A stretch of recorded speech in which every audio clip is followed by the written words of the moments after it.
Merci à tous. Merci à tous d'être là pour la table vin spiritueux. Donc voilà, c'est l'enchaînement de la journée, le fil rouge, là voilà, après des tables les viandes qui ont été un véritable succès. Voilà, donc pour ceux qui ne me connaissent pas, Nicolas Brun en 159, accompagné d'Alexandre Vincent. Nos trois intervenants qui vont pouvoir se présenter, donc Monsieur Debohan, expert en vin et champagne à l'international, Madame Caron, expert filière vitivini au groupe Crédit Agricole, et Monsieur Champy, vice-président du syndicat général des vignerons de Champagne, et également président de la maison de Champagne, Le Bras de Neuville. Honneur aux femmes, je vous invite à vous présenter. Pas de micro, vous m'entendez Ah oui, vous avez un micro Vous n'avez pas de micro? Non, on n'a pas de micro. Bon. J'étais à faune la semaine dernière, donc j'espère que ma voix va tenir. Donc moi c'est Sophie Caron, donc je suis originaire aussi des Hauts-de-France, de Lille. Donc nul n'est parfait, moi j'ai fait le l'ISA de Lille. Et donc doublé d'une formation en journaliste, et donc pendant pas mal d'années, j'étais spécialisée dans la presse professionnelle agricole et plutôt viticole, puisque j'ai œuvré en Alsace puis à Bordeaux, donc très spécialisée presse viticole. Et après, je suis rentrée dans le groupe Crédit Agricole via un site que vous connaissez peut-être, donc qui est Plein-Champ, donc j'étais rédactrice en chef de Plein-Champ. Ils avaient également un site dédié à la Viti qui n'existe plus maintenant, qui s'appelait Viti Market, qui était une place de marché. Et voilà, depuis 4 ans maintenant, je suis sur l'expertise vin spiritueux. C'est-à-dire que en fait toute l'information et les enjeux stratégiques de la filière vin, je les transmets un peu tout le monde des banquiers qui travaillent avec les vignerons, donc qui doivent être un peu au fait de l'économie et des enjeux et stratégies des secteurs. Monsieur Debohan, allez-y, je vous en prie. Alors, Yves Debohan, je suis fils d'agriculteur de la Marne, un peu lié avec le blé et Vivessia, parce que mon père était 30 ans président de Champagne Céréales. Moi j'ai mal tourné, j'étais dans le Champagne, donc moi je suis de formation école de commerce, European Business School à Paris, dans les années 80. Et puis j'ai travaillé un peu par hasard 6 ans dans l'hôtellerie de luxe, avant de revenir à mes amours au Champagne, et j'ai travaillé en fait 20 ans chez Laurent Perrier, à 90% à l'export, à différents postes export, jusqu'à être directeur export monde pour Laurent Perrier, à savoir avec une équipe de 10-12 personnes, on exportait sur 120 pays dans le monde. Donc j'en ai visité déjà 70, c'est déjà pas mal. Et puis j'ai été aussi, puisqu'on parlait des Hauts-de-France, un peu plus outre-Fiévrin, qui était un gros marché pour la marque Laurent Perrier, qui l'est toujours, même si ça a un peu baissé. J'ai été directeur général de la filiale Laurent Perrier en Belgique pendant 6 ans, entre 2005 et 2011. Donc je suis passé d'un métier transversal, export monde, à un métier beaucoup plus vertical, avec une direction de filiale, qui était quand même la deuxième filiale export monde pour Laurent Perrier à ce moment-là.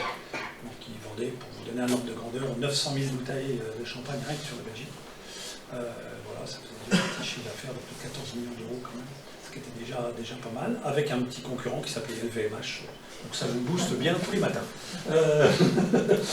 Et puis voilà, et puis pour différentes raisons personnelles et professionnelles, j'ai décidé de quitter la maison fin 2011, et j'ai créé, même pas peur, ma société en 2012 autour du champagne et du vin, qui sont une de mes passions. Et j'ai 3 activités. Une activité de commercialisation où en fait je vais sélectionner des vignerons français méconnus que j'essaie de commercialiser en France et un petit peu à l'export, auprès d'une clientèle B2C, B2B, les particuliers et sociétés principalement. Une deuxième activité d'animation, dégustation, que j'appelle œno-ludique, voilà, auprès principalement de sociétés. Donc là c'est plus de la prestation en termes d'animation. Et puis la troisième, une de celles qui m'amène aujourd'hui, en tant que consultant en termes de stratégie de marque aussi, pour ou bien des vignerons, ou parfois aussi des plus petites maisons qui ont besoin d'une expertise à l'export, compte tenu de mon profil. Donc voilà. J'étais presque synthétique. Deuxième champion. Donc, bonjour à toutes et tous, Damien Champy, moi je suis donc exploitant viticole à Beton, c'est sur la côte de Cézanne, en Champagne, à peu près à 50 km au sud-ouest d'Épernay. Je suis président donc, de la coopérative Le Bras de Neuville, une structure de 150 hectares en Champagne, structure coopérative.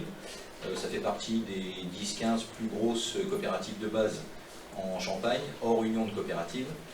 Donc on commercialise bon an mal an entre 350 et 400 000 bouteilles, donc ça représente un tiers de notre potentiel, et les 2 tiers restants sont contractés avec diverses maisons de négoce que vous connaissez toutes et tous en Champagne. Depuis 2011, je suis élu au syndicat général des vignerons en tant qu'administrateur. Je suis vice-président depuis l'année dernière. Et à ce titre, je m'occupe de la commission, je suis coprésident de la commission de protection de l'appellation Champagne.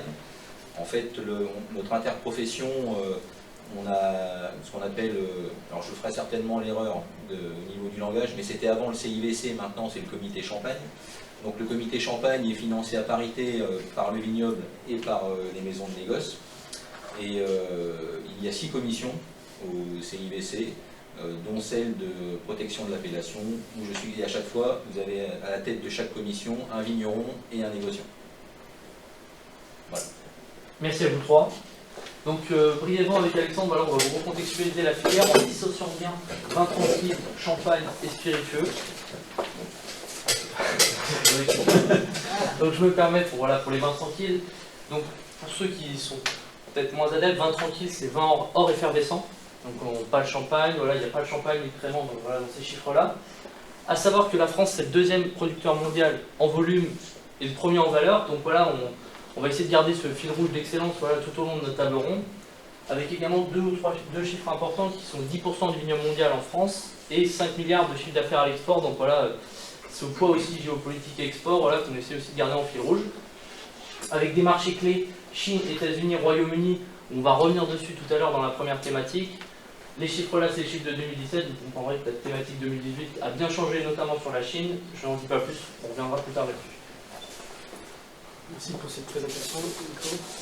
Donc concernant la filière Champagne, donc le vignoble champenois il représente 0,5% du vignoble mondial et génère un chiffre d'affaires de 5 milliards d'euros environ, dont 3 milliards d'euros à l'export. Donc on remarque que l'export a une part importante dans la commercialisation du champagne. Donc au niveau des marchés à l'export, donc en valeur, on a les États-Unis, le Royaume-Uni et le Japon qui se placent dans le trio de tête. Donc comme le disait Nicolas, on va revenir sur les États-Unis concernant la taxe douanière de Donald Trump pour savoir si ça influence ou pas sur le champagne, les spiritueux et les vins. Le Royaume-Uni avec les incertitudes concernant le Brexit, et puis le Japon avec les nouveaux marchés asiatiques. Concernant les spiritueux, la France est le 2e exportateur mondial de spiritueux derrière le Royaume-Uni, sachant que le cognac représente 73% de l'exportation. Et donc ça représente 4,3 milliards d'euros d'exportation, soit 52% du chiffre d'affaires total. Donc, voilà, ça pèse quand même pas mal les exportations. 3 pôles d'export, l'Amérique du Nord 38%, l'Asie 31% et l'Union Européenne 20%. Donc, comme vous avez pu le voir, le titre de notre table ronde c'est vin spiritueux, une excellence à la française. Donc, compte tenu des marchés à l'export en croissance, d'une balance commerciale excédentaire, mais aussi malheureusement de l'intensification de la concurrence et de la contrefaçon, aujourd'hui à cette table ronde, on va répondre à ces 2 questions. Donc, quelles sont les perspectives de la filière vitivinicole française à l'export et la France arrivera-t-elle à garder son image d'excellence dans les années à venir? Donc, très rapidement, voilà comment ça va se dérouler. Donc, je pense que pour la plupart, ceux qui étaient au table ronde vin ou viande, on va garder exactement le même principe, avec 3 thématiques qui vont être introduites par chacun de nos intervenants. Et on terminera par un débat, donc gardez bien vos questions pour le débat. Je vous souhaite une bonne table ronde et je passe la parole à Mme Caron pour la première thématique sur les principaux marchés, menaces, perspectives, opportunités, USA, UK, Chine.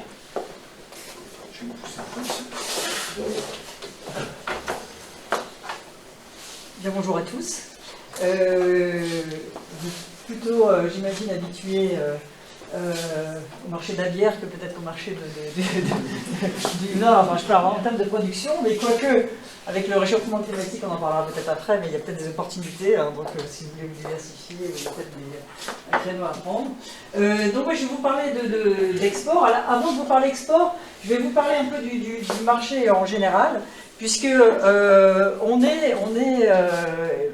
depuis, on va dire que depuis quelques années, en termes économiques, le marché du vin et spiritueux se portait plutôt bien, voire très bien. Et on commence à arriver depuis l'année dernière, depuis cette année, à voir arriver des petits cailloux qui viennent un peu freiner cette dynamique. Donc avant tout vous dire que on va parler d'export. Mais le premier marché de vente des vins français, eh bien c'est la France, hein, il faut le savoir, parce qu'en termes d'export, on est à peu près autour de 35%, donc le gros du marché se passe en France. Or, sur ce marché français actuellement, on a quelques problématiques. On a d'abord une consommation française qui chute, alors qui a beaucoup chuté depuis les années 60, puisque dans les années 60, on était à peu près à 100 litres par habitant et par an. On est tombé à peu près 45-50. 45-50, c'est à peu près une bouteille par semaine. Hein, donc je ne sais pas si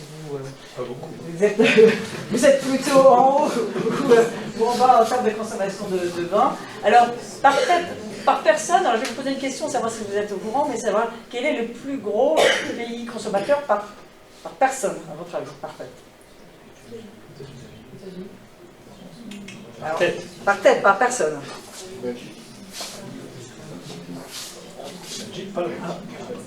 La France, ça va très vite. Alors en fait, c'est le Vatican. Puisque au Vatican, on est à peu près à 74 litres par personne et par an. Mais alors c'est pas un problème de vin de messe, hein, c'est un problème plus effectivement de taxes, qui fait que c'est plutôt les Italiens qui viennent au Vatican acheter du vin, les touristes. Bon bref, je vais aller très rapidement. Donc après, on se bat un peu avec les Portugais. Les Portugais nous ont un peu dépassés, mais on pense que c'est surtout parce qu'il y a beaucoup aussi de touristes français et de retraités français maintenant qui s'installent au Portugal. Mais bon, ouais, donc il faut savoir qu'en France, on est un gros consommateur de vin, mais on voit cette consommation qui chute et on voit cette consommation qui décroche encore donc depuis quelques années, liée à des changements de tendance de consommation. Autre fait donc très, très inquiétant, qui on voit aussi apparaître depuis quelques années, c'est la chute des ventes de vin en GMS. Donc là encore, en France, les ventes de GMS, je veux dire, c'est très important, hein, c'est le premier débouché en vente pour les vins. Et on voit vraiment, depuis l'année dernière, et cette année ça se poursuit, un déclin en volume comme en valeur des ventes de vins, surtout pour les rouges.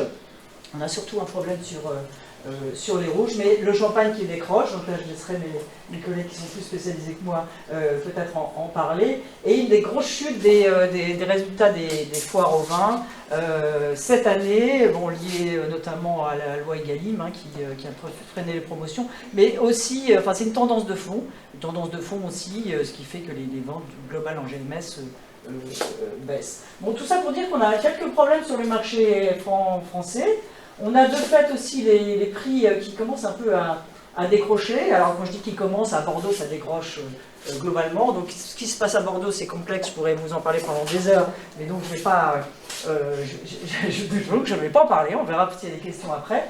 Mais on a vraiment une diminution globale des ventes, donc qui entraîne globalement, alors quand je parle baisse des prix, je parle d'une baisse des prix globale, donc des prix du vrac, des prix du négoce, ce qui ne veut pas dire qu'effectivement pour certains châteaux, pour beaucoup de châteaux, ça se passe encore très très bien, mais on a un vrai décrochage, puisqu'à peu près on estime que sur 5 millions d'hectos produits à Bordeaux, il y a 1 million qui n'a pas trouvé preneur, et là on est en train de parler de passer à peu près 200 000 hectos qui étaient en AOP et de les vendre en 20 cépages avec juste l'appellation Merlot. Ce qui est quand même très embêtant, et notamment pour les vins du Languedoc, parce que ça risque aussi de faire la concurrence. Bref, pour vous dire qu'on est sur un marché un peu compliqué quand même en France, notamment pour les rouges, notamment pour le Bordeaux, mais aussi pour l'Alsace. Je veux dire, tous ceux qui vendent en vrac au négoce en ce moment ont beaucoup de problématiques. Également sur des rouges du Val-des-Loire et sur certaines appellations du Languedoc, comme des Corbières, où ça se passe pas très bien. Donc on compte, et on comptait beaucoup sur le marché export pour vendre nos vins. Or, il s'avère que là encore, on a quelques problématiques sur notre marché export. Donc là, je vous ai mis une carte par rapport aux ventes, je ne sais pas si oui, par rapport aux ventes, ça c'est les ventes de vins et spiritueux sur l'année 2018. Alors, on voit bien ici que le marché américain, c'est le marché premier, puisqu'on est à peu près à 3,2 milliards vendus sur le marché américain. Vous voyez à peu près à parts égales entre les spiritueux et les vins tranquilles. Il faut savoir que cette partie spiritueuse, c'est essentiellement du cognac. Le cognac se vend à 98% à l'export et se vend avant tout aux États-Unis et avant tout à une clientèle d'origine afro-américaine. Je ne sais pas si vous avez déjà vu les rappeurs faisant la promotion du cognac. Je veux dire, ça a été un pilier justement marketing pour le cognac pour relancer les ventes. Donc un marché qui jusqu'ici tirait très très fort, je veux dire, qui était le marché moteur pour nous. Pour nos vins. Deuxième marché, les Royaume-Uni, donc là je parle en valeur, deuxième marché du Royaume-Uni.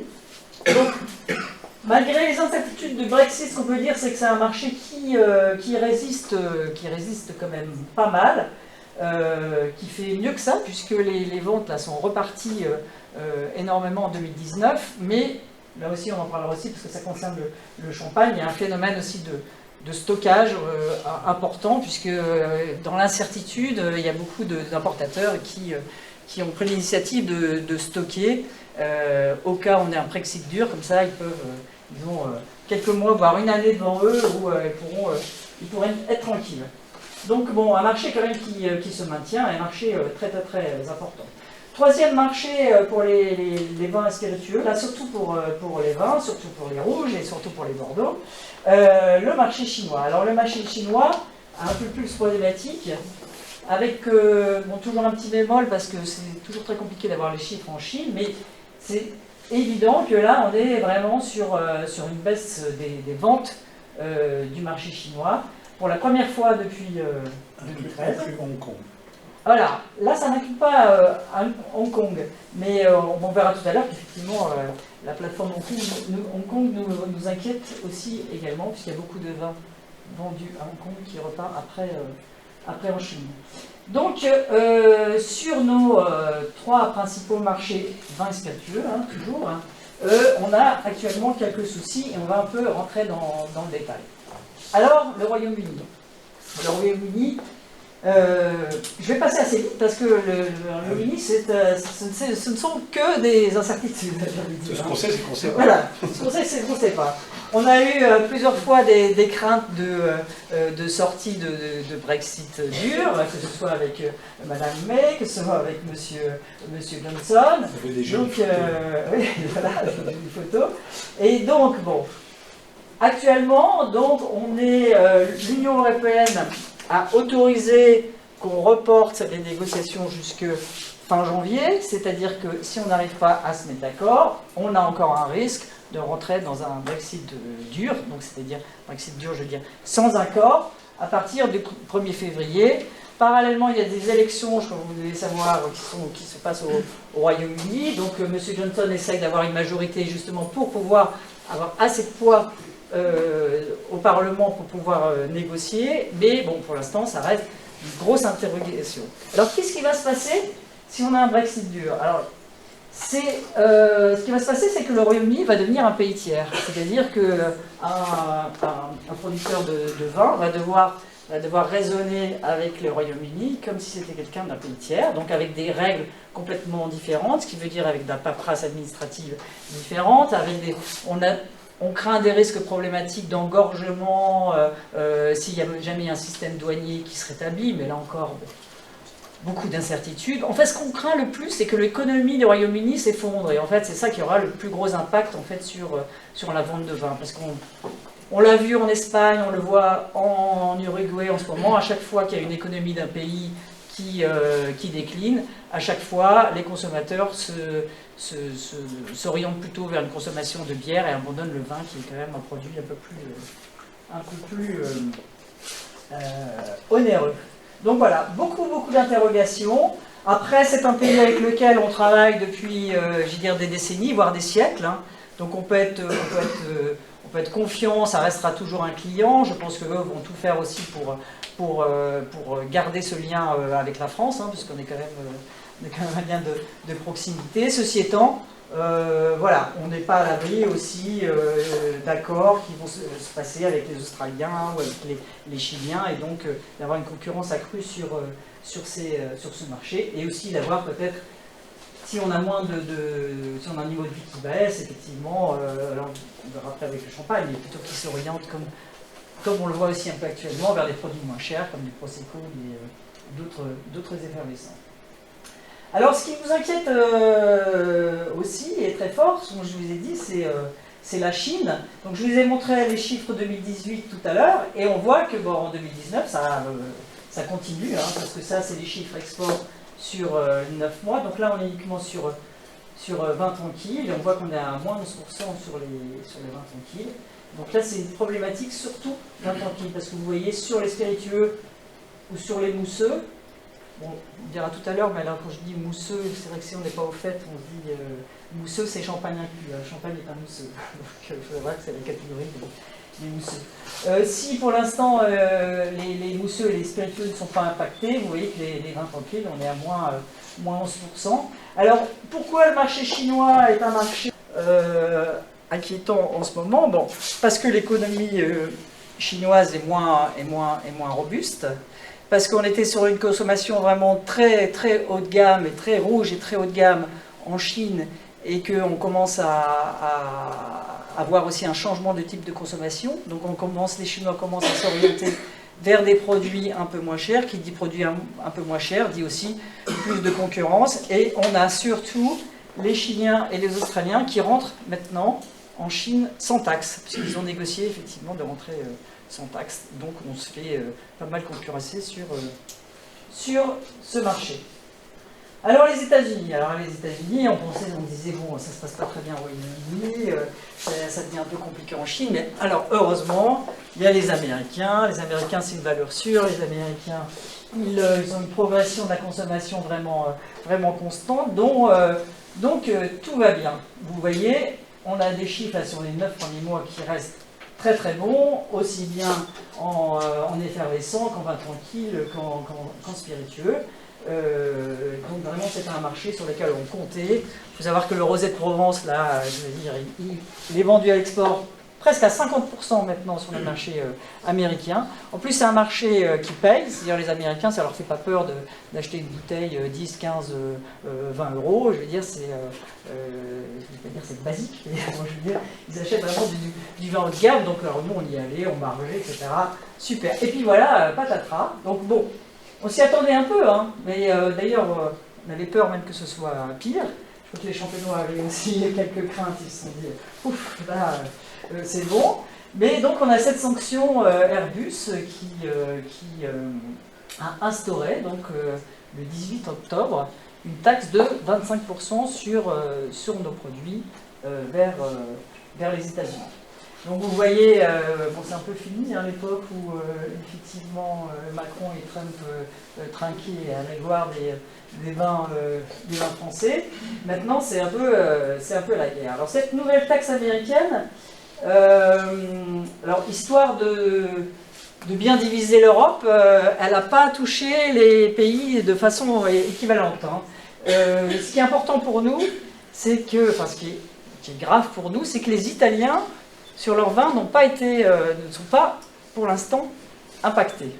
Et sur des vins de moyenne gamme, aux États-Unis, on peut être vraiment très concurrencé par ces vins italiens. Donc c'est la première crainte, hein, c'est d'avoir cette concurrence des vins italiens qui sont vraiment dans la gamme en fait, où on a les plus larges exportations aux États-Unis.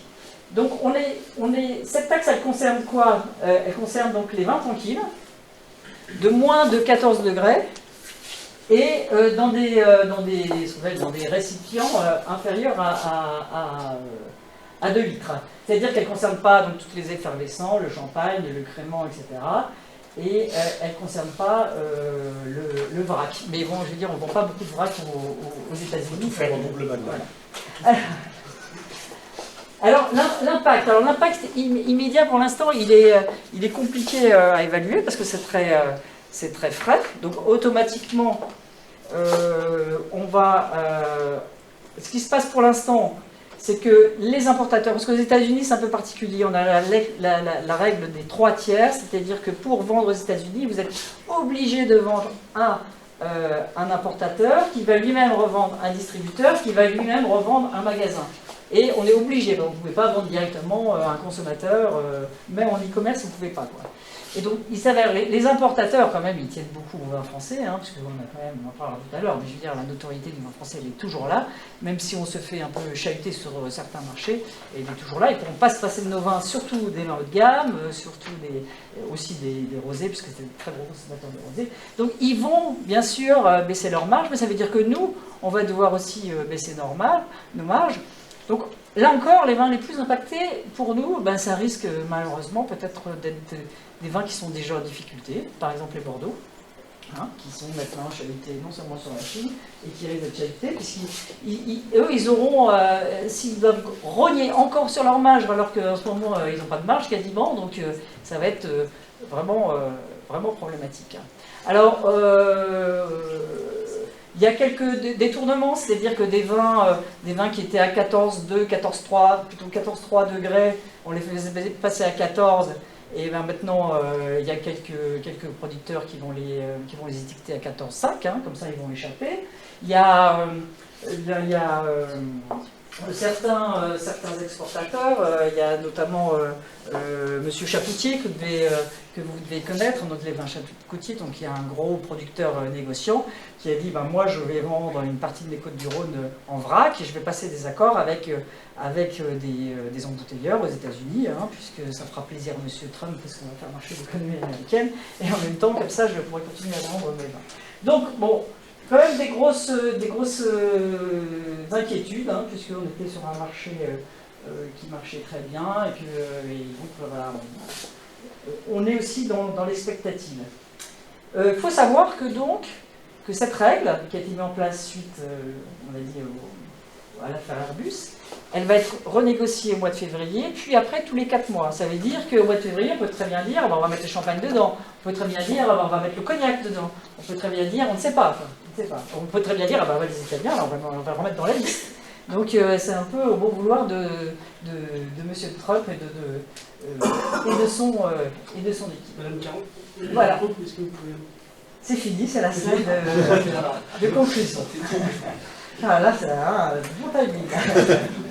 Donc, en conclusion, et je vais passer la parole à mes collègues, hein,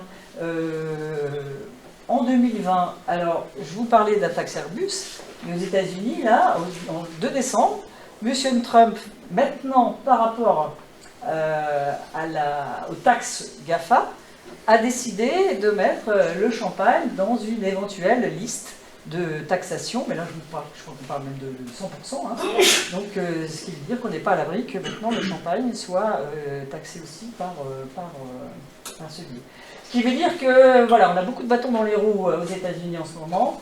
On a quelques soucis en Chine, même si on ne voit pas une baisse de la consommation chinoise pour l'instant. C'est-à-dire qu'on pense aussi qu'ils avaient énormément de stocks qu'ils sont en train de libérer, et on n'a pas de... Et il faut savoir, je vous parlais des 50 litres par habitant, un Chinois boit 1,5 litre par habitant par an. Donc ça veut dire que ça reste un pays où on a quand même un potentiel important. Et au Royaume-Uni, je pense que quand on discute avec les producteurs, ils restent confiants en moyen et long terme ils comptent beaucoup sur ce pays. Enfin, ça restera un client important. Mais à court terme, effectivement, on n'a pas de visibilité et on va bien sûr passer par des problématiques, que ce soit un Brexit dur ou d'ailleurs un Brexit, voilà, il risque d'avoir des problématiques. Donc, je vais peut-être laisser... J'en ai fini pour ma partie. Monsieur Champy, Monsieur de Boran, si vous voulez rebondir sur le champagne aussi. Oui. Non, moi, c'était plus des compléments. Pour ça, je me suis permis de parler de Hong Kong, parce que Hong Kong est une place très très importante pour la Chine, mais aussi pour le vin en tant que tel. En fait, à l'échelle mondiale, notamment pour les vins haut de gamme, je pense notamment au Grand Cru bordelais, qui pèse quand même si c'est pas tout Bordeaux, ça pèse lourd en valeur. Vous avez deux des hubs à l'échelle de la planète, c'est Londres et c'est Hong Kong. Et du coup, si les deux, là on a un mauvais alignement des planètes entre les États-Unis, Londres et Hong Kong, notamment pour les grands crus bordelais, c'est vrai que c'est pas neutre. Parce qu'en fait, on a dans le système des vins, et c'est pour ça que les statistiques, il faut toujours un petit peu les prendre avec prudence, il faut les décoder. Vous avez vu les chiffres, un seul exemple. Les chiffres là pour les États-Unis, pourquoi ils sont en hausse? Parce que tout d'un coup, quand il y a eu ces menaces aussi, c'est que tout d'un coup, les gens, comme pour Londres, comme pour l'Angleterre, oui, il y a du stockage. donc il y a de l'anticipation. Et ce que je dis là, c'est le commercial qui parle. Attention, il y a le sell-in et il y a le sell-out. Vous en avez fait mention. On avait eu le même coup en Champagne au moment de l'année 2000. On se réjouit des magnifiques chiffres, des statistiques de l'année 99, comme diraient mes amis belges. Et puis l'année d'après, pendant 2 ans, il a fallu 2-3 ans pour absorber les stocks. Alors restons prudents. C'est ce qui se passe en Chine aussi actuellement. Ils ont énormément de stocks. Et puis, puisqu'on parle un tout petit peu géopolitique, et puis je passe la parole à M. Champy, sur la Chine, il y a parfois, c'est pour ça qu'il faut bien connaître les marchés et aller sur le terrain, ce sera un de mes mots d'ordre tout à l'heure, c'est qu'en fait, il y a parfois des critères qui sont hors catégorie. Une des raisons pour lesquelles les grands crus de Bordeaux, désolé, je reprends cet exemple-là, en Chine a chuté, c'est parce qu'il y a 3-4 ans, il y a eu une loi anti-corruption qui a été mise en place en Chine. Et ça a fait effondrer complètement les Chinois qui avaient surenchéri comme des fous via Londres, via Hong Kong, avec des vins qui avaient atteint des valeurs pas possibles, notamment aussi sur les primeurs. Tout d'un coup, quand il y a cette loi-là, du coup, évidemment, il y a eu l'effet stockage là aussi de tous les intermédiaires qui avaient spéculé, qui avaient stocké, qui se sont retrouvés avec stock de grands crus sur les bras. Et les canaux, du coup, étaient totalement bouchés. Voilà. Alors, voilà deux remarques en passant. Nous, pour le champagne sur la Chine, c'est aujourd'hui c'est pas encore, on espère que ça va le devenir, parce que le jour où tous les Chinois commenceront à consommer, sinon une bouteille, mais au moins une demi-bouteille de champagne, ça va juste sauver économiquement. Pour le champagne, aujourd'hui, Chine et Hong Kong, c'est autour de 4 millions de bouteilles. Sur 300 millions de bouteilles de vente au total, donc c'est, je ne vais pas dire que c'est anecdotique, mais presque. Les États-Unis, par contre, c'est le premier marché en valeur, le deuxième en volume. Donc, cette fameuse taxe, les 25%, on est passé au travers. Celle de 100%, les vins mousseux sont dans la liste de cette taxe de 100% qui pourrait être mise en représailles par rapport à la taxe GAFA. Vous savez que la France est leader. Ça va certainement être décidé au niveau de l'OCDE, mais la France est leader sur ce dossier. Donc en rétorsion, le champagne serait dans la liste des produits taxés. Et puis le Royaume-Uni, c'est notre premier marché en volume et le deuxième en valeur. Donc comme ça a été bien dit, tout le monde soit les importateurs ont fait rentrer plus de bouteilles, ou alors il y a aussi beaucoup de maisons de champagne qui possèdent leur propre distributeur en Angleterre. Donc ils ont, entre guillemets, surstocké leurs distributeurs. Et c'est ce qui fait qu'aujourd'hui, sur les chiffres de vente de champagne au niveau européen, c'est le Royaume-Uni qui tire les chiffres, alors que c'est fictif, quoi. On sait qu'en cas de Brexit, il y aura de toute façon des problèmes, donc la vente de champagne va être un petit peu plus compliquée, on pense, derrière. Donc voilà, ça vient un peu biaiser les derniers chiffres de vente du champagne. Et puis, dernier mot, vous me faites penser à un des pays que j'aime bien, là aussi la Belgique.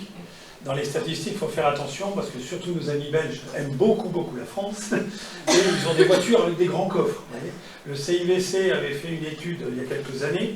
Les CIVC avaient essayé d'estimer entre 3 et 5 millions de bouteilles étaient achetées directement en France par les Belges. Les Belges sont 11 millions, ils achètent en moyenne 9 millions, un peu moins de 10 millions, 9 millions et demi officiellement référencés CIVC. Et ils achètent entre 3 et 5 millions encore en plus. Donc quand vous parlez de consommation par tête d'habitant, je pense qu'en Champagne, les Belges sont quand même pas mauvais. Donc là aussi, dans les chiffres, il faut aussi parfois faire un petit peu la part des choses, mais ça donne quand même des tendances lourdes qui sont incontournables. Il y a les Anglais qui viennent aussi acheter leur vin à Calais. Et Calais va rebooster si jamais ça se durcit un peu. Bon, on attaque. Très bien. Donc je vous laisse la parole, monsieur Debon, sur la partie concurrence étrangère. Pour les petites affaires, n'hésitez pas à vous mettre par ici, il faut être face à la caméra. Ah oui, c'est Je dois être plutôt là. le caméra, Mais là, je tourne le dos ici. Voilà, c'est voilà, là c'est très bien. c'est un grand temps Ouais, ici, par là, là. non, par là, c'est bien. Ah, il faut que je sois Oh là là. ici. C'est bon, là? Et ça, c'est le petit... Ouais, Le pointeur. Vous avez le pointeur. Voilà. Alors, moi mes slides sont très très simples, il y a très peu de slides pour pas vous... Voilà. Mais, et avec juste quelques mots-clés, parce que je pars du principe aussi que trop d'infos nuit à l'info. Et donc j'ai fait quelque chose de très simple pour passer vraiment deux messages clés qui me semblaient importants sur ma partie. Donc, concurrence étrangère directe. Pourquoi j'insiste sur le mot direct déjà? Parce que dans la concurrence, que ce soit pour les vins tranquilles ou pour le champagne, la concurrence directe, on pense tout de suite aux produits directement concurrents. Donc pour le champagne, on va penser Prosecco Cava, et pour les vins, on va penser aux autres vins.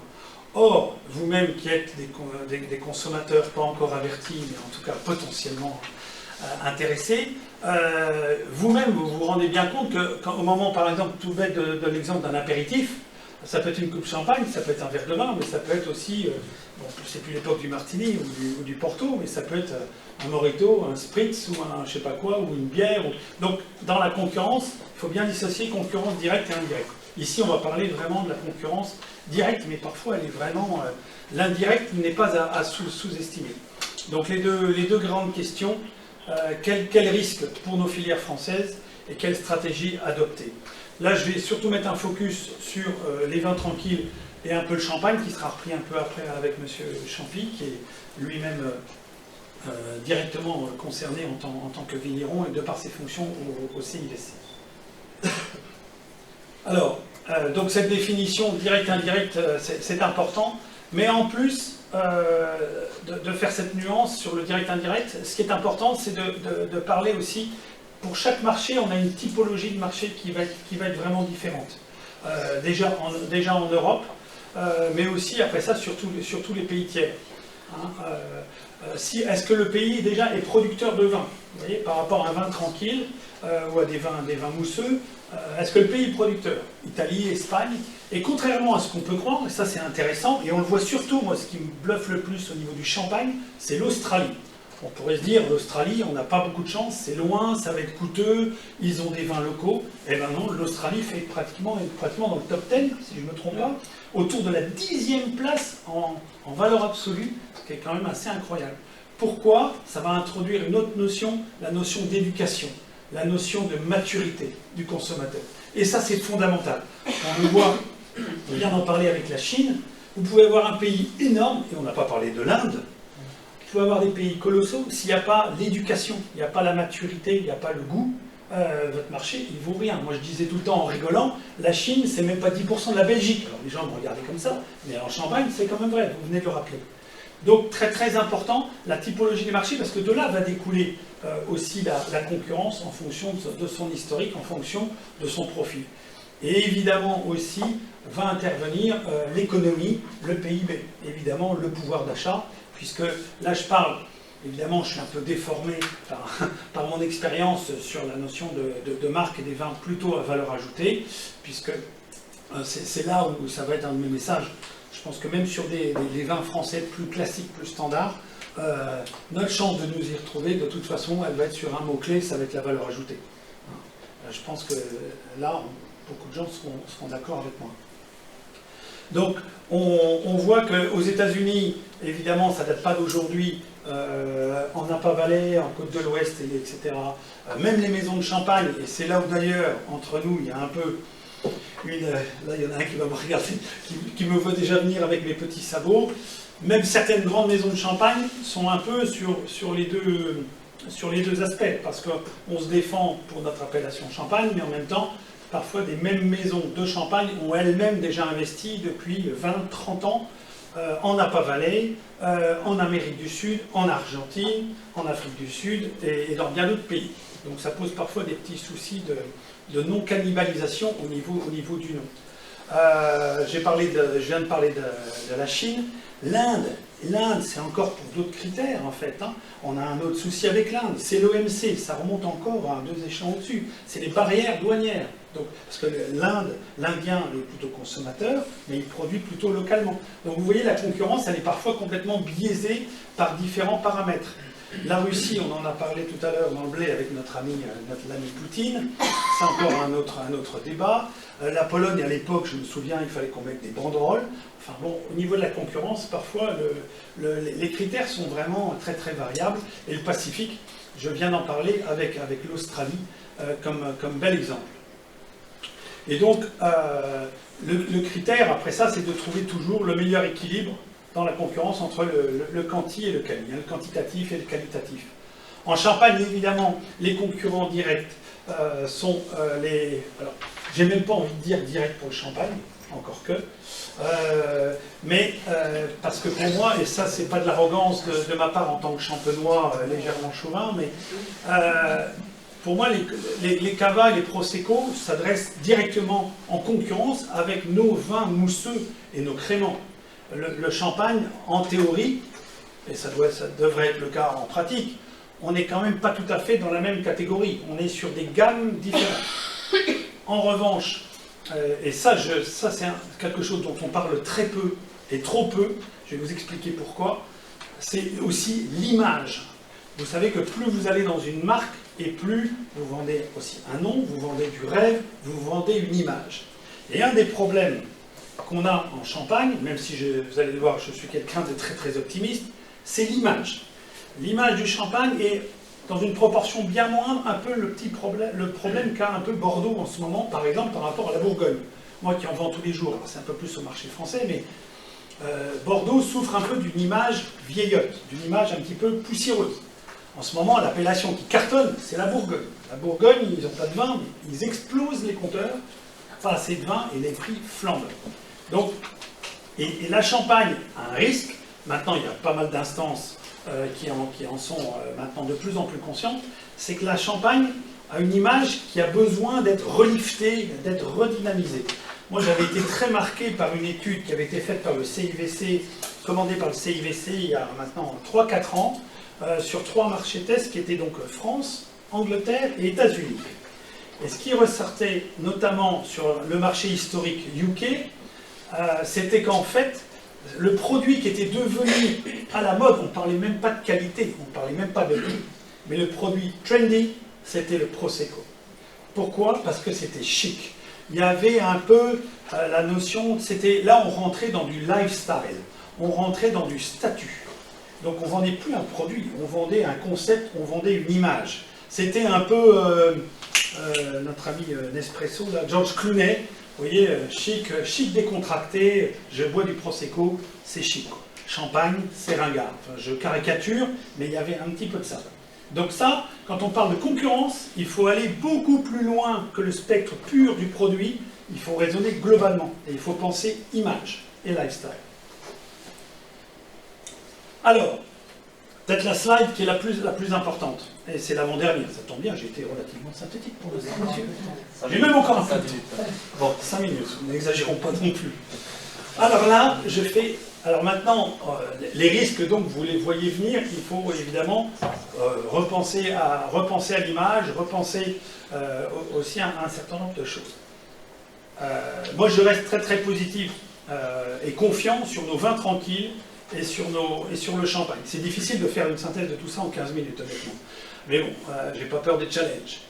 Alors ça va vous surprendre, en point numéro 1, et je l'ai mis en gras, se remettre en cause.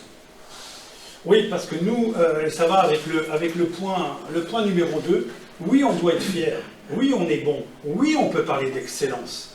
Je viens de la table ronde sur le blé, oui, on est bon, d'accord. Mais attention, parce que la France, et là c'est quelqu'un qui j'ai la prétention de pouvoir dire que j'ai un peu voyagé dans le monde, il n'y a rien à faire, la France et le français gardent quand même l'image de quelqu'un d'arrogant. Les Flamands disent dickeneck, gros coup, les Allemands disent Hochnase. Donc ça, il faut que nous Français, on soit fiers de nous, mais on soit humble, qu'on redescende un petit peu. Et là, même moi, en tant que Français, je suis pas mécontent, c'est pas très gentil de dire ça, mais que mes amis bordelais, ils prennent un peu le bouillon. Parce que moi, quand je commande des grands crus, et là, c'est du vécu, mais j'adore Bordeaux, j'adore les grands vins de Bordeaux. Mais quand vous commandez pour 5 ou 10 000 euros et qu'on vous dit maintenant vous allez quand même payer le transport alors que vous l'avez commandé du Cheval Blanc ou du Haut-Brion, je vais dire, mon gars, va te faire foutre, garde-le ton vin. Parce qu'à un moment donné, il faut avoir un petit peu le sens commercial. Excusez-moi pour cet aparté légèrement débordant. Comment? C'est bientôt les primeurs. Non, je caricature volontairement pour voir si vous êtes bien réveillé. Apparemment, vous l'êtes, donc c'est une bonne nouvelle. Se remettre en cause, pourquoi? Je vous livre une anecdote purement personnelle et qui rejoint la table ronde du blé tout à l'heure. Donc, j'ai la chance, c'est pour ça que je me suis permis de le mentionner, pas pour vanter ma famille, ni mon père qui est maintenant décédé il y a plus de 10 ans. Mais je vous donne une anecdote. Bernard de Nonancourt, l'ancien président, propriétaire, fondateur de Laurent Perrier, vient me voir il y a quelques années dans mon bureau. Il me dit « Salut mon vieux !» Voilà. Est-ce que tu pourrais demander à ton père, la prochaine fois que tu le vois, quelle est, ça m'a marqué pour ma vie entière, la clé de son succès? Je dis, ben Bernard, il me semble qu'au niveau succès, vous n'êtes pas trop mal débrouillé. Non, je dis. Coup de peau, je dînais le soir même chez Bernard. Je pose la question à mon père, qui a quand même été pendant 30 ans le président, réélu tous les ans pendant 30 ans à la tête de Champagne Céréales. Donc je rapporte cette question, un peu surpris au départ, et puis il me dit, si, je crois, il y a une chose qui est importante, comme facteur clé de succès, notamment dans sa vie professionnelle, c'est savoir se remettre en cause. Et il dit, j'essaye de me remettre en cause tous les matins, et, suite de la phrase encore plus importante, surtout quand ça va bien. Surtout quand ça va bien. Si vous retenez une chose, aujourd'hui de ma part, c'est ça. Savoir se remettre en cause, et surtout quand ça va bien. Et quand j'entends les problématiques de blé, quand j'entends la problématique de Bordeaux ou d'autres, ben non, il faut justement se poser les bonnes questions au bon moment, et surtout quand ça va bien. Ça, c'est... Ben oui, parce qu'après ça, on dit, oh, ben, on est bon, tout va bien, nanana. D'où le lien aussi avec les 2 points précédents. Donc, point 3, en termes de stratégie, il faut continuer à capitaliser sur nos forces, sur nos atouts, sur notre savoir-faire, sur notre histoire, sur notre style. On a 210 cépages en France. On a nos appellations. Alors nos appellations sont des points forts qui peuvent être parfois des points faibles par rapport à nos normes. Mais globalement, c'est de la valeur ajoutée. Après ça, ça va rejoindre le point 6. Le tout, c'est de savoir la communiquer. Mais voilà, on n'est pas bon globalement en France. On n'est plutôt pas mauvais en Champagne. Mais on n'est pas assez bon en marketing. Si vous avez eu la chance de voyager à l'étranger, allez visiter des wineries. Alors eux, mais les Américains, mais vous allez visiter n'importe quel boui-boui de marque de je sais pas quoi, ils vous racontent déjà des histoires avec les fiches techniques, des photos, des sites web et tout. Ils en font 10 fois plus, alors qu'au départ, ils n'ont pas une matière à un historique qui est terrible. Nous, là-dessus, on est... Non, je juste en Australie également. Donc, les anglo-saxons, d'une manière générale, ils sont très très bons. On parle souvent en marketing de storytelling. C'est important, le storytelling. Faut faire... Donc on va au-delà du produit. Il faut faire vivre son produit. Moi, quand je parle de mes vignerons aujourd'hui, quand je les commercialise, les gens, ils veulent un bon vin, mais ils veulent aussi une belle histoire. Pas du blabla, pas du truc qu'on... Mais par contre, s'ils savent que c'est un vigneron voilà, qui a vraiment une vraie authenticité. Authenticité. Voilà. Ça c'est des choses qui peuvent être vraiment pertinentes à l'étranger. Meilleure écoute des marchés, évidemment. Il faut être sur le terrain, il faut écouter les marchés, il faut sentir comment ça évolue. C'est crucial. Après ça, alors suivant les pays, parce que là c'est pareil, certains pays, ils sont très sensibles, je pense notamment à la Scandinavie, tout ce qui est environnemental, tout ce qui est HVE, biodynamie, c'est assez crucial pour certains pays, ça peut être un vrai facteur clé de succès. À l'inverse, c'est pas forcément super pertinent pour d'autres pays. Et puis, très très très important, et ça m'a fait plaisir, c'était un des points clés de la table ronde du blé tout à l'heure, la communication. C'est bien beau d'avoir un savoir-faire, c'est bien beau d'avoir une expertise, une histoire, une tradition, mais il faut savoir la communiquer. Donc la communication, c'est la presse internationale. Je sais que par exemple, il va nous en parler maintenant, M. Champy, les lobbies au niveau de l'Angleterre. au niveau des États-Unis, par rapport à la protection de l'appellation, c'est compliqué. Les réseaux sociaux, les leaders d'opinion, la presse, aujourd'hui avec les réseaux sociaux, les blogueurs, les influenceurs.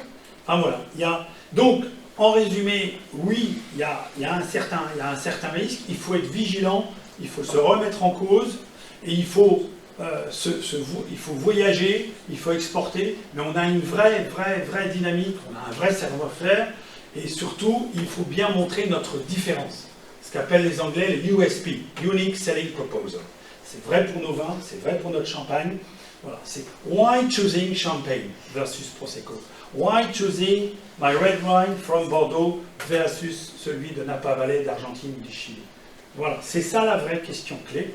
Mais on a largement les moyens de relever le défi et de continuer à être performant pour encore de jolies décennies si on se remet en cause et qu'on se bouge et qu'on va sur le terrain. Merci de votre attention. Ça a été Monsieur Champy, Madame Caron, comment dire? Ouais, moi, je vais juste rebondir sur la notion de désirabilité. J'ai mon fils qui a 20 ans, donc à peu près dans vos âges, il fait ses études à Londres, et dans le milieu de la mode, et je suis allé le voir récemment, et trois de ses amis, la première, son père est producteur de films en Belgique, la deuxième, son père est un promoteur immobilier à Monaco, et la troisième, son père est dans le pétrole à Dubaï. Donc tout ça pour vous dire que niveau argent de poche, il y a zéro problème. Il y a vraiment zéro problème. Et quand je leur demande ce qu'elles boivent comme à l'apéritif, eh ben, elles boivent du Prosecco. Et quand je leur demande pourquoi est-ce qu'elles boivent du Prosecco, alors elles ne me l'ont pas dit comme ça, hein, mais, et pas du champagne donc, eh ben, le champagne c'est une boisson de vieux. Alors j'ai eu un petit moment de solitude quand même. Et elles m'ont dit, bon c'était plutôt bien amené, mais la réalité c'est ça quoi. Et cette notion de désirabilité elle est extrêmement importante dans les vins. On n'a pas parlé dans les concurrents du vin. Aujourd'hui dans les États où le cannabis est légalisé, ça devient un concurrent important du vin à l'apéritif, le cannabis. Bon, ici personne ne fume, parce qu'en France, je vous rappelle que c'est interdit. Mais voilà, quoi, dans les pays où c'est légalisé, ça devient un des concurrents. Donc on a les spiritueux, on a les autres effervescents, les spiritueux, et puis bah, toutes ces techniques alternatives qui sont censées apporter de la joie et puis un peu de convivialité. Je sais pas s'il y a eu une interview de, je ne sais plus dans quel magazine c'était, de Pierre Arditi hier ou avant-hier, et il conclut en disant je ne bois pas du vin pour aller bien, je bois du vin parce que je vais bien. Et j'ai trouvé que cette phrase résume complètement l'état d'esprit qu'on doit avoir. L'état psychologique aussi. Ouais. Et là aussi, ça rejoint l'histoire des cultures. Je me souviens qu'au moment d'une crise dans les années 90, et puis aussi après la chute du mur, moi j'allais beaucoup en Allemagne, les Allemands, ils avaient le pouvoir d'achat. Il n'y avait pas de problème au niveau économie, mais bon, il y a eu la chute du mur. On leur a augmenté évidemment leurs impôts de façon importante pour financer l'Allemagne réunifiée. Et ils disaient, non, on sait, parce que l'Allemand, il est pragmatique, lui, il gère son budget, et donc du coup, c'était plus tellement un problème, mais psychologiquement, il ne voyait pas comment il allait consommer autant de produits de luxe ou dits de luxe, ou assimilés comme tels, alors qu'ils étaient dans une phase importante. Donc il y a aussi ces facteurs un peu plus subjectifs ou irrationnels qui peuvent entrer en ligne de compte. Madame Caron, Non, mais je crois qu'effectivement, ce qui est important aussi à dire, ce qui bouleverse aussi le marché du vin actuellement, c'est ce changement de mode de consommation. Effectivement, avant, le vin était très lié à la gastronomie, au repas, à la viande, hein, et on est aussi sur des consommations beaucoup moins carnées. Donc, qui dit consommation moins carnée veut dire aussi boire moins de rouge. Donc, c'est vrai que c'est pour ça, c'est aussi une des raisons des difficultés de Bordeaux, c'est qu'on est moins sur des vins rouges, on est moins sur des produits puissants, on va plutôt privilégier la légèreté, la bulle, le rosé, qui sont des produits plus festifs. Le vin reste, mais devient de plus en plus un produit festif, convivial, et de moins en moins un produit qui accompagne un repas. Et donc tout ça va très très vite. Tout ça est très, comme vous disiez, relayé par les réseaux sociaux, par Instagram. C'est quand même beaucoup plus joli aussi de prendre des photos de rosé au bord de la piscine, des choses comme ça. Et c'est vrai que ça va très très vite, et du coup ça impacte aussi notre économie du vin en France, et donc il faut savoir se remettre en question, mais c'est compliqué. Et là, Bordeaux est en train de réfléchir. Si Bordeaux se met à faire plus de bulles, plus de rosé, ça va automatiquement impacter aussi les autres marchés du rosé, parce que le marché n'est pas non plus... Et sachant que Bordeaux a arraché combien 8 à 10 000 hectares il y a quelques années. Ils étaient à 120 000, ils sont revenus à 110 000. Il y avait des primes à l'arrachage des vignes. Il y a quoi, des 10 ans Et on parlait de l'agribashing à la conférence sur les céréales. Là, on est aussi nettement sur un Bordeaux bashing, quoi. Je veux dire, vous devez le voir, vous, maintenant, quand vous proposez une bouteille, parfois, avant, quand on ramenait une bouteille de Bordeaux, comme une bouteille de champagne d'ailleurs, c'était top. Maintenant, parfois, on va faire plus plaisir en ramenant un petit Côte du Roussillon avec un petit vigneron bio voilà. Qui a fait un vin sans sulfite. Storytelling. Machin, Storytelling. Oui, logique. Puis Bordeaux a cette dichotomie quand même entre les grands crus. C'est vraiment l'iceberg, on prend tout le temps l'image de l'iceberg pour Bordeaux, avec les 2-3% de crus classés qui, eux, vont dans l'ensemble quand même très très très bien.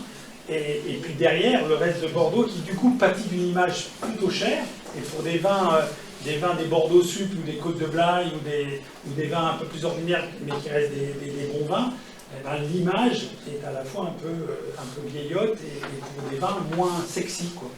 Alors que par contre, le petit vigneron du Languedoc, lui, au contraire, doit s'intéresser parce que c'était une appellation très décriée. Au contraire, il y a des très jolies choses qui sont en train de se faire, y compris en Corbière. C'est d'ailleurs Gérard Bertrand qui est un gros vigneron négociant dans le Languedoc qui fait quasi que du bio, qui a été choisi pour accompagner Macron en Chine. Et qui vend des bouteilles à 100 € aux États-Unis, des bouteilles de Languedoc. Il en vend aussi à 5 €. Il en vend aussi à 5 €, tout à fait. Et il fait aussi des vins de cépage, donc lui, il a l'intelligence que ce que peu font en France, c'est d'avoir une gamme complète, alors que nous, on est parti plutôt sur des vins haut de gamme et qu'il nous manque le bas de la pyramide. Quoi. Voilà, vous appuyez sur un point important que j'ai oublié de mentionner. Ce qui est important, comme pour tout marché, mais c'est l'approche basique, même si vous n'avez pas de formation à l'école de commerce, mais c'est l'adéquation de l'offre et de la demande. Et donc, dans une gamme, il faut un mix produit qui va coller, qui va être en phase avec votre marché. Et justement, l'intérêt, c'est aussi pour ne pas être trop dépendant, de la même manière qu'il faut diversifier ses pays pour ne pas être trop dépendant, dans la mesure du possible, mais il faut aussi avoir une offre qui soit riche et qui soit diversifiée, avec, quand c'est possible, par exemple pour les vins tranquilles, des vins à moins de 10 €, entre 10 et 30, 30, 50 et 50 plus. Voilà. Et ce qui vous permet de répondre et de vous adapter aussi à être en phase en fonction du marché dans lequel vous allez exporter. Donc très important, adéquation de la gamme et diversité de la gamme. Merci à vous tous. Monsieur Champion, on passe la parole pour la troisième thématique sur la concentration d'image de marque. Merci. Hop. Alors moi j'ai un petit pamphlet, parce qu'il y a beaucoup de dates, donc je ne les connais pas par cœur. Puis les amis de mon fils doivent avoir raison, parce qu'il faut que je mette des lunettes. En Champagne, je vous expliquais tout à l'heure, on a une interprofession. Donc aujourd'hui c'est un budget assez important, c'est 20 millions € de budget au niveau de cette interprofession. Donc il y a 6 commissions techniques, commission amont qui est chargée un peu d'étudier ce qui va être mis en marché à la vendange, une commission aval, c'est tout ce qui est la filière en aval, il y a un service de qualité, la commission de protection, et j'en oublie une, ça ne me revient pas. Donc pourquoi cette interprofession en Champagne? Donc il y a 3 dates importantes pour protéger l'appellation Champagne. Donc c'est 1844. On y reviendra tout à l'heure, avec des Champenois qui s'associent pour demander au tribunal correctionnel de Tours de protéger l'appellation Champagne. Ensuite, l'autre date importante, c'est 1898, c'est la création de l'AVC en Champagne, donc l'Association viticole champenoise. Cette association s'occupe de tout ce qui est technique, et 1898, donc ça fait suite au phylloxéra, qui est apparu autour de 1865 sur tous les vignobles français et qui a ravagé complètement tous les vignobles en France à différentes dates. Donc l'AVC a été mis en place en Champagne pour répondre à cette problématique du phylloxéra et amener des nouvelles techniques en Champagne. Et puis 1935, la commission de Châlons qui commence à organiser la filière champagne.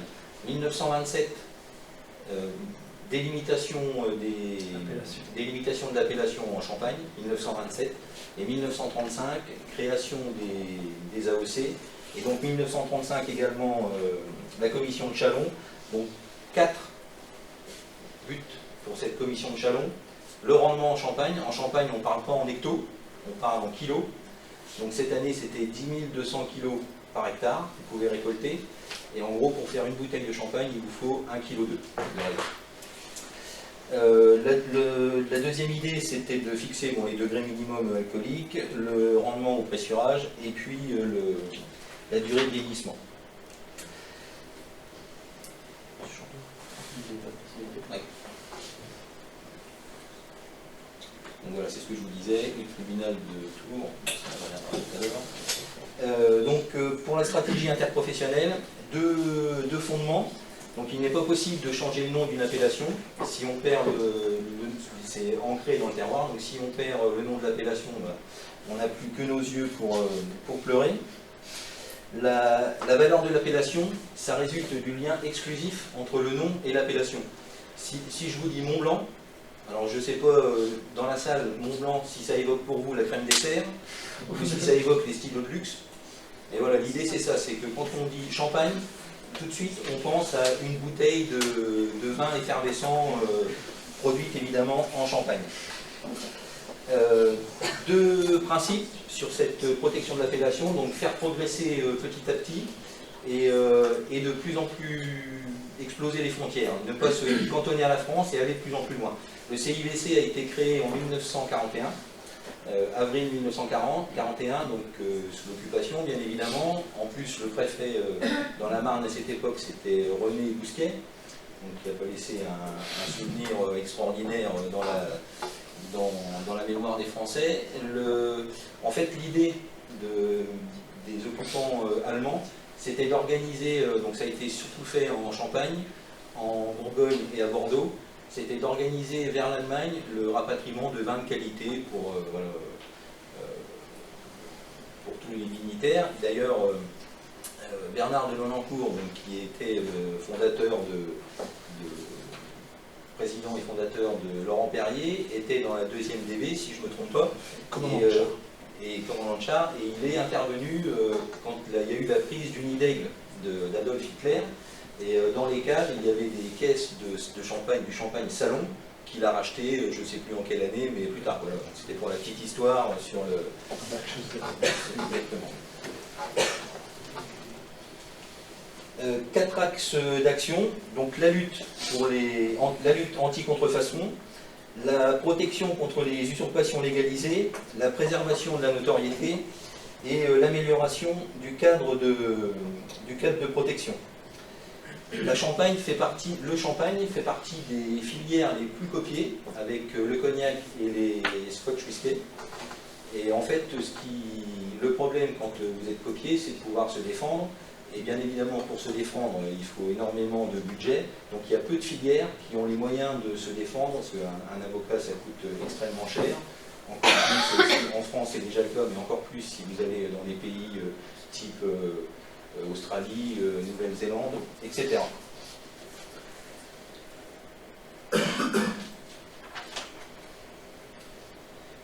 Je vous ai parlé tout à l'heure du tribunal correctionnel de Tours. Si je vous lis le jugement, c'est les prévenus ont vendu du vin de Vouvray mousseux pour du vin de Champagne et ont ainsi trompé les acheteurs sur la nature de la marchandise par eux vendue. La cour d'appel d'Angers, également, en 1887, on ne peut entendre par Champagne ou vin de Champagne qu'un vin tout à la fois récolté et fabriqué en Champagne, ancienne province de France, géographiquement déterminée. Alors ça tombe bien que ça soit Angers, parce que notre directeur général adjoint du comité Champagne est tourangeau, donc c'est mieux que ça a été fait à Angers. Vous avez également, donc, vous voyez sur le slide, la cour d'appel de Londres en 1960, qui indique que le champagne désigne les vins originaires de Champagne et ne constitue pas le nom générique d'une catégorie de produits. Ça c'est important parce qu'en fait le système entre le Royaume-Uni et le Commonwealth, c'est ce qu'on appelle le common law. Et en fait, les juges s'appuient sur les décisions précédentes qui ont été prises par d'autres juges. Donc ça a permis ce jugement de la Cour d'appel de Londres, entre autres, parce qu'on est en Nouvelle-Zélande, en 91, également la reconnaissance du champagne, comme quoi on était vraiment sur un vin provenant de Champagne et non d'un simple vin effervescent. Une très grande majorité de pays protègent l'appellation, donc soit par de la réglementation, donc en France, l'Union européenne bien évidemment, soit par un enregistrement, donc la Chine, l'Inde, le Panama, la Turquie, la Colombie, le Canada, etc., ou par des traités internationaux, notamment Union européenne et Corée du Sud par exemple. Donc la différence entre réglementation et enregistrement, c'est juste que pour la réglementation, on s'appuie sur un cahier des charges, et en fait après sur la réglementation, il ne nous demande pas le cahier des charges, mais il s'inspire de ce cahier des charges. Donc là vous voyez quand même, en vert, c'est les pays où le champagne est protégé. En rouge, c'est les pays où il ne l'est pas. Vous voyez quand même, il y a quelques pays qui posent problème. Et en grisé, c'est... on ne sait pas trop. Voilà. Donc les pays qui posent problème, on en parlait tout à l'heure. Vous voyez les États-Unis. Donc les États-Unis, hein, je vous ai dit, premier marché en valeur et deuxième marché en volume.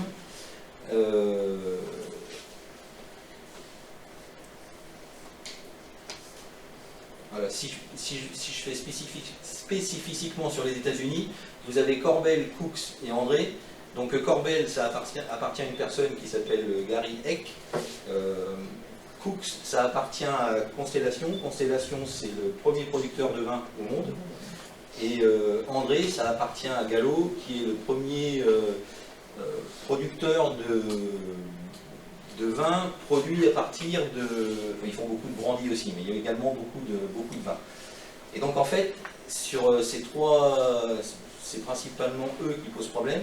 Vous voyez, c'est marqué California Champagne sur toutes les étiquettes. En gros, aux États-Unis, vous allez dans un restaurant, vous demandez un verre de champagne, et on peut vous servir n'importe quel vin effervescent, et on vous sert, alors sauf si vous spécifiez, mais on peut vous servir ce type de vin. Donc c'est quand même extrêmement problématique sur notre premier marché en volume et deuxième en valeur. Je reviendrai tout à l'heure sur les États-Unis. En Russie, c'est également non protégé. Alors on fondait beaucoup d'espoir sur Boris Titov, qui avait acheté un château en Champagne à Avise. Mais en fait, c'est un important producteur de vin effervescent.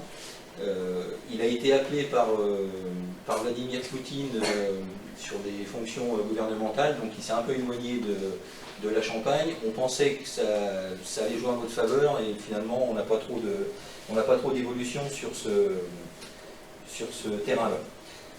Il faut savoir qu'en Russie, donc on appelle le champagne Skoé, la Russie, en production de vin effervescent, c'est 250 à 300 millions de bouteilles, et certaines structures, à elles seules, font 50 millions de bouteilles.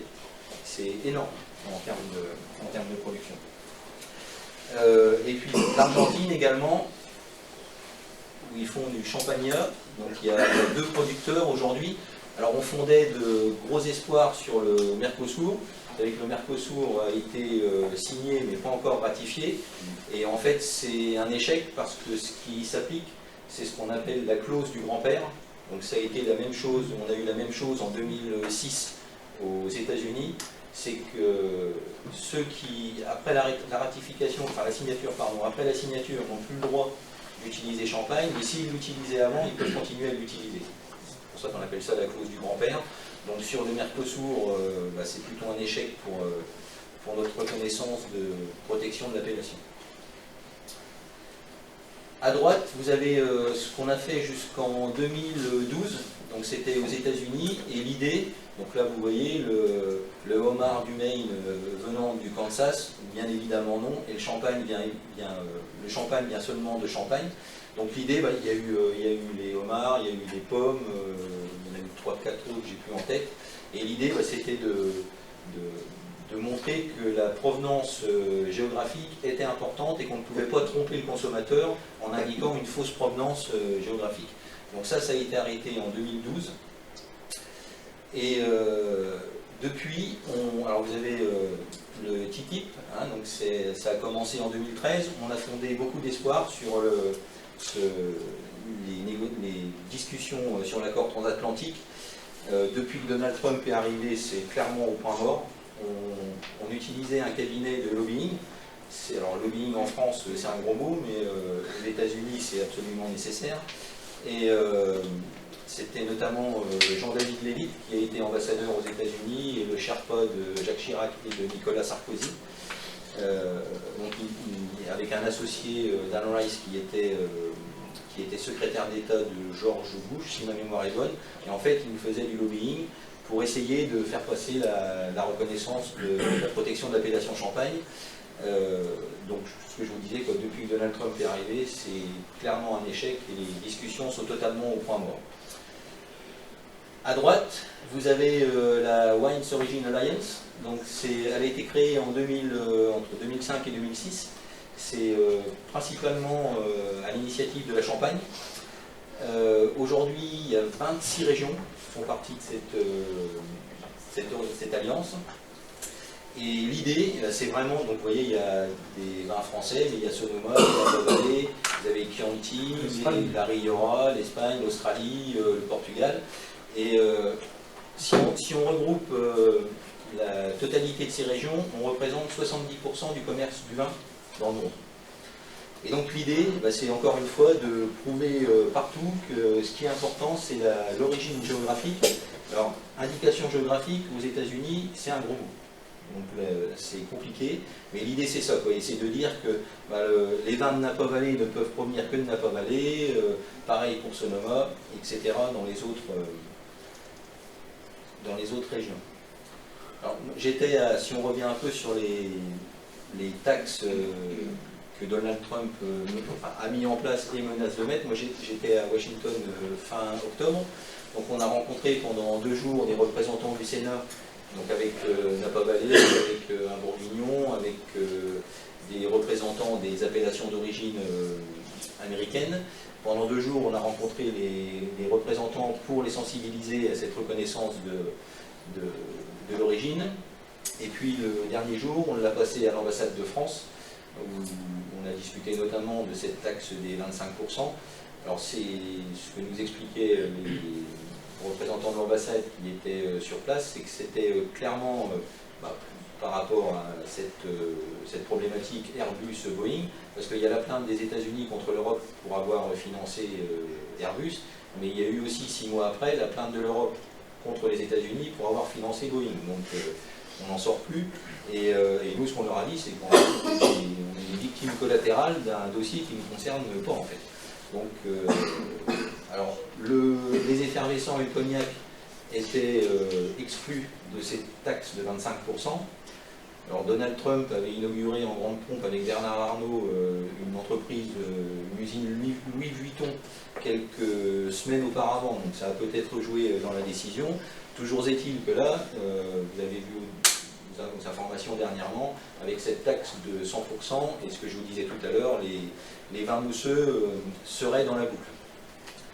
25%, on pourrait se dire 25% sur des taxes qui ne sont pas importantes, c'est pas grave.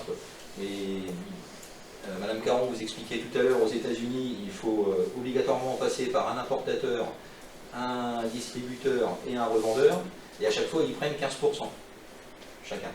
Donc 25% de plus sur les taxes, à la fin, ça renchérit la bouteille de 30%. Donc si c'est un grand cru bourguignon que le consommateur américain paye 120, 130, 140 $, il pourra le payer 150, 160 normalement sans trop de soucis. Par contre, ça pose plus de problèmes sur les vins à 5, 6 euros, 10 euros, 15 euros. Je Champy, on va bientôt arriver. Ouais, j'arrive, j'accélère. Donc là, vous avez quelques images donc, sur la lutte anti-contrefaçon. Donc à la bouteille à gauche, une bouteille de champagne qui n'en était pas une. Sur l'Allemagne, vous voyez, c'est vidé dans le caniveau. Bon, aujourd'hui, je ne suis pas sûr qu'en termes environnementaux, ce serait assez pertinent de faire ça aujourd'hui. Ça valorisait le caniveau. Vous avez un présentoir, vous voyez en haut, c'est marqué champagne, et puis vous avez la bouteille jaune qui est tout sauf du champagne, même si c'est marqué dessus, mais ce n'est pas du champagne. Bon, voilà, vous avez en Inde aussi. Là, vous avez l'élargissement de la protection de l'appellation champagne. Au départ, on ne se focalisait que sur les vins effervescents se revendiquant champagne et qui ne l'étaient pas. En 84, la CITA sort des cigarettes appelées champagne. Le CIVC attaque le ministère de tutelle, donc qui est Bercy, et qui est le ministère de tutelle du CIVC. Donc c'est un peu compliqué. 3 ans de procédure. On gagne. Ça aboutit sur une loi qui sort en 1990. Et en quelques semaines après la loi de 1990, Yves Saint Laurent sort un parfum qui s'appelle Champagne. En 3 mois, ce parfum est devenu le champagne le plus vendu en Europe. En 3 mois. Donc le CIVC attaque. Alors, on pourrait dire, hein, c'est pas grave qu'il y ait un parfum Yves Saint Laurent qui s'appelle Champagne, on est dans le monde du luxe, mais ce que je vous ai dit tout à l'heure avec la crème Montblanc, est-ce qu'on pense à la crème ou est-ce qu'on pense au stylo de luxe? Donc l'idée c'est toujours ça, de champagne, ça ne doit être qu'une bouteille de champagne de vin effervescent. Paris 2007, c'est un bar qui s'appelait Le Champagne à Pau, donc il a été obligé de changer de nom. Vous avez en bas à gauche Chamalal, donc là c'était du jus de pomme halal et c'était vendu comme étant du champagne halal. Donc ça a été attaqué. Et puis en bas à droite, le foie gras au champagne. Donc il y avait 1,5% de champagne dans la recette. Donc on a attaqué sur la base que c'était pas significatif pour amener quelque chose sur le goût du foie gras. Alors ils ont pas mal joué parce que dans le foie gras, c'est un maximum de 4% d'additifs. Donc quand vous avez mis le sel, le poivre, quelques conservateurs, ils nous disaient qu'ils ne pouvaient pas mettre plus que 1,5% de champagne, mais on a gagné également sur ce dossier. Et puis là, c'est à ce moment-là où on décide, 84, de ne pas se cantonner uniquement au vin, mais de faire toute la palette de ce qui existe champagne. Et puis là, vous avez tout ce qui peut se faire. Donc Saninex, c'est des préservatifs. Ça rend peut-être la chose plus pétillante, je ne sais pas. Les chaussures, c'est en Thaïlande. Les lunettes, c'est en Suède. Le fromage, c'est Royaume-Uni de mémoire. Le saucisson, ça doit être Allemagne. Au milieu, c'est des cigares. Donc il y a France et République dominicaine. Vous avez un balai brosse pour les toilettes. C'est très valorisant. Champagne popper, c'est du vin moussant, je crois. La choucroute au champagne, même problème que pour le foie gras, avec les ingrédients. Et la crème pour les pieds, ce qui est peut-être important, mais pas super valorisant non plus. Les nouveaux challenges de la protection, alors c'est compliqué parce que aujourd'hui sur Internet ça va tellement vite et la protection sur Internet c'est compliqué parce que les sites changent de domiciliation, ça change de propriétaire et puis Internet ça va un petit peu plus vite que la justice française. Donc il y a des fois quand on arrive sur des dossiers, ça a déjà changé X fois de propriétaire. Donc là vous voyez, un champagne à gogo, c'est un bar à hôtesse. Vous avez. C'est pas compatible. Non, c'est pas compatible, mais mon directeur commercial a travaillé chez Paul Roger et Christian de Billy il disait toujours Antoine, le champagne ça ne se vend pas dans les églises. Donc là vous avez le sorbet au champagne. Oui, j'accélère.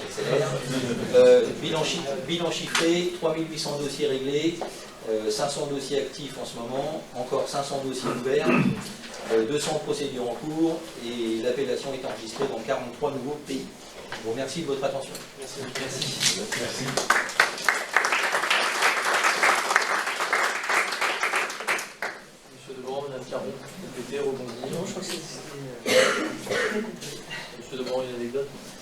On a des anecdotes sur les bars de l'Est. On a 4 minutes. 3 minutes 30. Non, des anecdotes, j'en ai plein. Du faux champagne, si j'en ai acheté il y a 30 ans entre Lomé et Cotonou. Comme Laurent Perrier était très, très implanté en Afrique noire, il y avait des faux, des contrefaçons en pagaille. Et je me souviens que j'avais pris un taxi brousse, c'était pas pour Bamako, mais c'était pour Cotonou.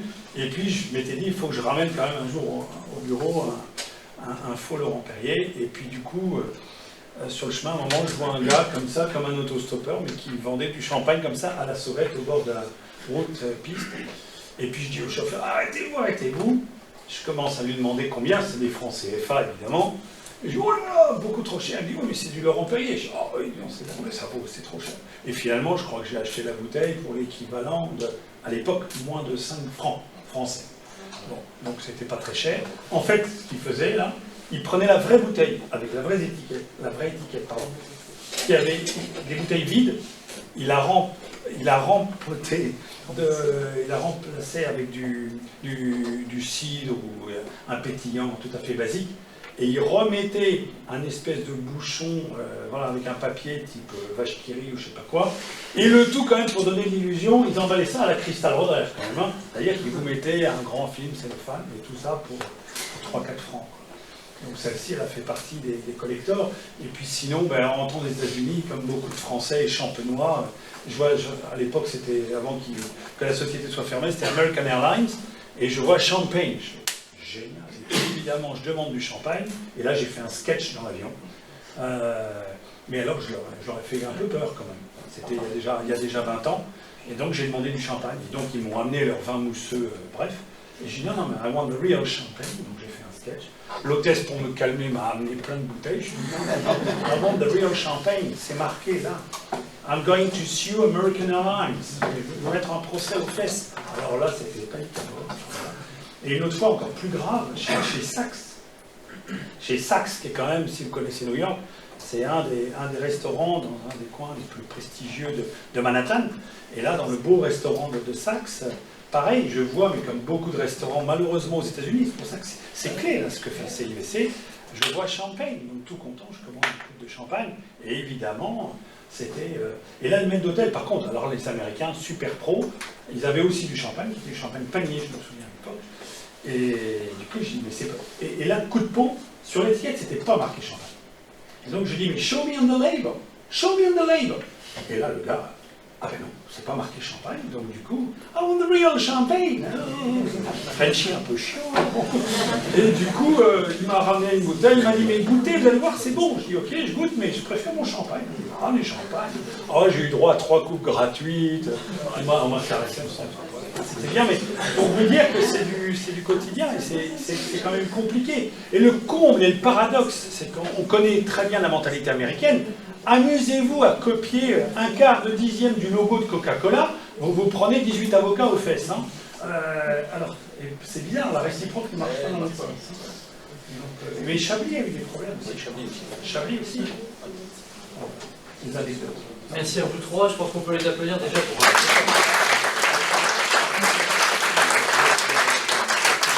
Alors on va passer au débat, donc si vous avez des questions, allez-y, n'hésitez pas, si c'est en général ou pour s'adresser à quelqu'un en particulier. Merci Baptiste. Du coup, on a beaucoup parlé de tout les États-Unis, enfin, le UK, mais l'Afrique au final, est-ce que c'est un axe de développement stratégique pour le vin et pour le champagne en général? Quelle est la place de l'Afrique? Pour le champagne, le continent africain, c'est un des pays où la croissance aujourd'hui est parmi les plus élevées au monde. Après, le problème, aujourd'hui, le pays le plus important, c'est le Nigeria en termes de consommation. Le problème du Nigeria, c'est que retenez pas les chiffres, mais l'ordre d'idée est là, 90% des richesses sont concentrées dans 1% de la population. Donc voilà, c'est en termes de... Je crois que le Nigeria, au plus haut, on a expédié 1 million de bouteilles, et l'année dernière, on devait être aux alentours de 600 000 bouteilles. Et si on ramène à la protection de l'appellation, on a essayé de faire quelques actions, mais le Nigeria, le système judiciaire est tellement corrompu que c'est extrêmement compliqué, quoi. Après, des marchés Afrique du Sud, Sénégal, voilà, ça fonctionne bien. En fait, c'est un peu comme Hong Kong, là où il y a beaucoup d'expats, les expatriés, généralement, il y a de la consommation des vins, pas seulement champagne, mais les vins. Mais aujourd'hui, ouais, ça fait pas partie l'Afrique fait pas partie des plus gros consommateurs de champagne. Et clairement, aujourd'hui, toutes les actions sont focalisées sur l'Asie. Ouais. Un marché dont on n'a pas parlé, mais vous l'avez vu dans le top 3, je rebondis de l'Afrique, c'est le Japon. Et vous savez, tout à l'heure, quand j'ai insisté sur l'éducation et sur la maturité, je vais vous livrer une autre anecdote, mais là, c'est même plus une anecdote, c'est quelque chose de fort. Dans les années 80, avant de travailler dans le champagne, je travaillais dans l'hôtellerie de luxe. Et j'avais eu l'occasion de rencontrer, comme on dit chez nous, la grande maison, dans le but de leur vendre nos hôtels. En plus, c'était une filiale de Tétinger, c'était les hôtels Concorde, donc des hôtels de luxe. Et à l'époque, j'avais rencontré Jean Berchon, directeur des RP, et qui m'avait dit, mais bon, ok, si on peut vous faire bosser en tant que champenois, évidemment, on va vous faire bosser, mais nous, ce qui nous intéresserait, j'étais avec une japonaise qui m'accompagnait en tant que commercial pour promouvoir mes hôtels. Et il la regarde et lui dit, moi, ce que j'aimerais savoir, c'est comment on pourrait performer au Japon. On était à la fin des années 80, moi, j'étais présent depuis 20-30 ans, il n'arrivait pas à se développer au Japon, parce que dans la culture du japonais, on buvait du saké, on buvait des alcools forts, etc. Et là, la personne qui m'accompagnait, la japonaise, je m'en souviens, elle a fait une petite note. Elle dit, mais je suis prêt à vous payer. Elle dit, écoutez, et la conclusion de la note, c'était, je pense qu'il y a un créneau au Japon, il ne faut pas attaquer vos clientèles traditionnelles, il faut attaquer par la jeune femme japonaise encore célibataire. Parce que elle, le French art de vivre, les marques de luxe, les Chanel et consorts, elle, ça l'interpelle. Et elle, justement, elle aime s'émanciper avec des belles marques avant d'être mariée et d'être un peu trop figée à la maison, parce que les femmes japonaises, après ça, elles entendent que leur mari qui rentre un peu bourré du boulot, mais c'est un petit peu ça. Et du coup, et après ça, d'ailleurs quelques années après, je ne dis pas qu'il y a eu que ça, mais c'était très intéressant, parce qu'à l'époque, le Japon ne faisait pas 1 million de bouteilles. C'était déjà un beau marché, mais c'était vraiment un marché niche. Vous voyez les chiffres, 30 ans plus tard, le Japon est rentré dans le top 3. En valeur, c'est un des plus beaux marchés au monde. Alors c'est pareil, il y a une partie des cuvées de prestige qui vont dans ce qu'on appelle aussi partie des barafi, dans les mamasan, mais dans certains bars, mais la gastronomie, etc. Donc le Japon peut nous servir, à nous champenois et pour nos vins, de marché un petit peu aussi refuge, mais c'est un marché qui a mis, quand on connaît la mentalité japonaise, le japonais il ne vous dit pas oui tout de suite. Ça se construit dans le temps, ça prend 10 ans, 20 ans. Par contre, une fois qu'il est fidèle, il est fidèle. Et le japonais, il ne change pas d'avis tous les 4 matins. Et aujourd'hui, ça donne des résultats qu'on voit là. Mais comme quoi, c'est avec le temps et la culture japonaise, il y a plus de 7000 sommeliers au Japon. Le japonais est très très féru en connaissance sur le vin et sur le champagne. Il y a un élément qui va nous aider aussi pour le Japon, c'est qu'il y a des négociations qui ont été faites, et on rentre maintenant depuis le début de l'année sur le marché japonais sans taxes. Donc, et le marché japonais est assez friand aussi de vins bio, de vins nature. Alors bon, avec la complexité qu'on a peut-être pour exporter des vins nature qui se conservent bien, etc. Mais ils sont assez friands de ce type alors plutôt sur des blancs que sur les rouges, contrairement à la Chine. Et avec aussi le paradoxe du Beaujolais nouveau. Le Japon est un des derniers marchés à importer des containers entiers de Beaujolais nouveau. Et pour répondre aussi à votre question, par contre, le cognac regarde pas mal du côté de l'Afrique. Je veux dire, effectivement, dans la même idée que le champagne, plutôt sur du haut de gamme, et pour tout le marché du tourisme et le marché, effectivement, le tout petit marché, il y a des gens qui gagnent beaucoup d'argent. Et aussi le Maroc. Un très beau marché, un marché fidèle et stable, le Maroc, pour les vins et le champagne. J'avais une question, on a vu des incertitudes, on va dire là sur les 2-3 ans. Après, il y a à mon avis des enjeux comme le changement climatique, qui va rebattre peut-être aussi les cartes. On a déjà, comme dans le Chablis, c'est pas mal cogné par les graines, par le gel. Comment vous voyez un peu cette évolution-là? C'est-à-dire que la carte des vins va peut-être bouger un peu? l'impact du changement climatique, on le voit déjà, hein, et c'est vrai que c'est notamment en Bourgogne, c'est les premiers à avoir eu l'impact du changement climatique par rapport aux périodes de vendange, hein, puisque je crois on est maintenant en moyenne à 3 semaines plus tôt, et on voit ça un peu partout, mais ça a été vraiment étudié. Alors, l'impact du changement climatique, comme vous le disiez, c'est multiplication des événements climatiques. Ce qui fait que, bon, là, on a très peu parlé de production, mais en France, on est effectivement sur des années, comme ça a été le cas en 2017, mais comme c'est le cas aussi cette année, avec des toutes petites productions, parce qu'on a des éléments au niveau du gel, au niveau de la grêle, et comme les dates de la floraison ont été aussi un peu décalées, la floraison arrive à un moment un peu plus critique, donc on se retrouve avec des aléas climatiques effectivement qui de plus en plus. Donc, on a parfois des très petites années. C'est ce qui nous a aussi beaucoup impacté sur les marchés export, c'est qu'en 2017, on a eu une très petite vendange. Donc bien sûr, on était beaucoup moins présents, et quand vous n'êtes pas présent, vous êtes remplacé, et puis après, pour revenir, eh ben, on galère. C'est un peu ce qui s'est passé en Chine pour le Bordeaux. Autre impact, c'est effectivement le changement de goût lui-même du vin. Et là aussi, c'est un impact sur Bordeaux, parce que le merlot, par exemple, a besoin d'une période assez longue pour arriver à maturité. Et là, souvent, on se retrouve au mois d'août avec des températures extrêmes, ce qui fait qu'on est sur des vins qui ne correspondaient plus en fait, à ce qu'on avait avant, sur des vins beaucoup plus tanniques, qui plaisent moins. Je crois qu'en Champagne, on est en train d'étudier des changements justement de vinification. Par rapport à... Voilà. Donc, il y a pas mal de risques. Donc, par rapport à ça, la profession réfléchit pas mal. Donc, il y a des recherches au niveau des cépages. Donc, il commence à y avoir des tests pour changer de cépage. Ça, c'est la première solution. Après, on effeuille moins pour qu'il y ait plus d'ombre, etc. Il y a des techniques aussi au niveau de la vinification, enfin, de la viticulture, j'allais dire même. Et après, il y a, comme vous disiez, l'idée d'augmenter, de changer les zones de vinification. Alors ça, en France, c'est très dur parce qu'on est quand même sur un système d'appellation, donc un système plutôt rigide.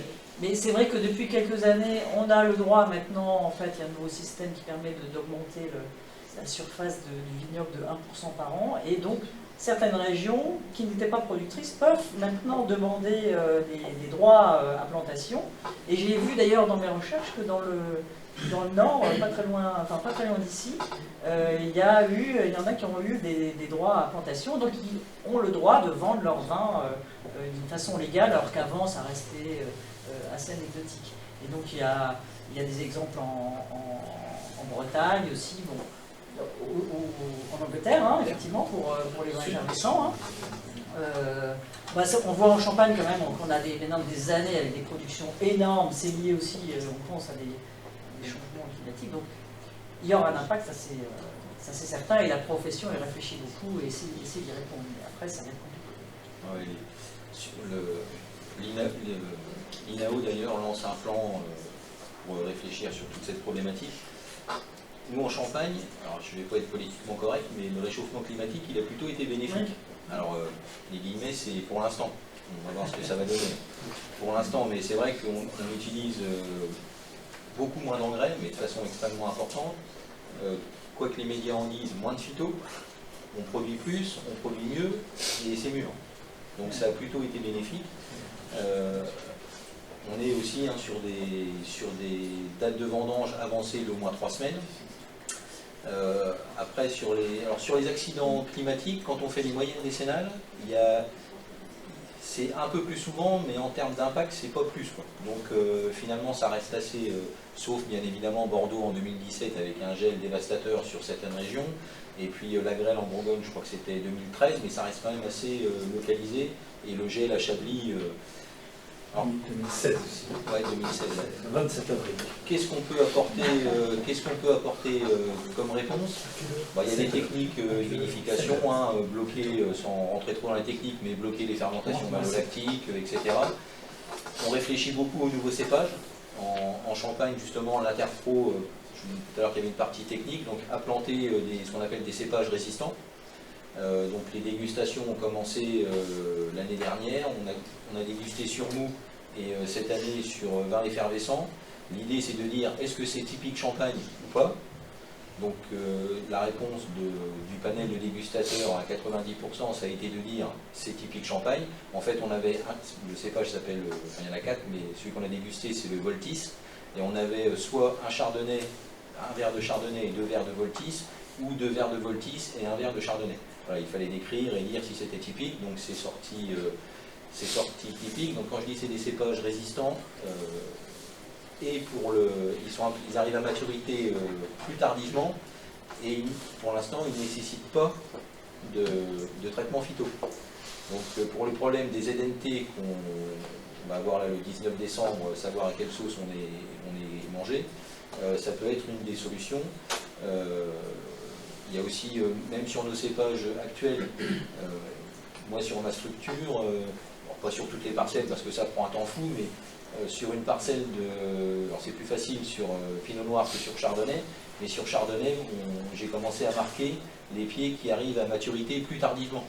Donc après, l'idée c'est de faire une sélection massale à partir de ces pieds-là et de replanter, voilà, donc autant avant on cherchait, je parle en Champagne, hein, plutôt à ce que nos raisins arrivent à maturité. Aujourd'hui on va peut-être revenir un petit peu en arrière et voilà, et puis après, vendanger au mois d'août, c'est pas forcément un souci non plus, quoi, hein.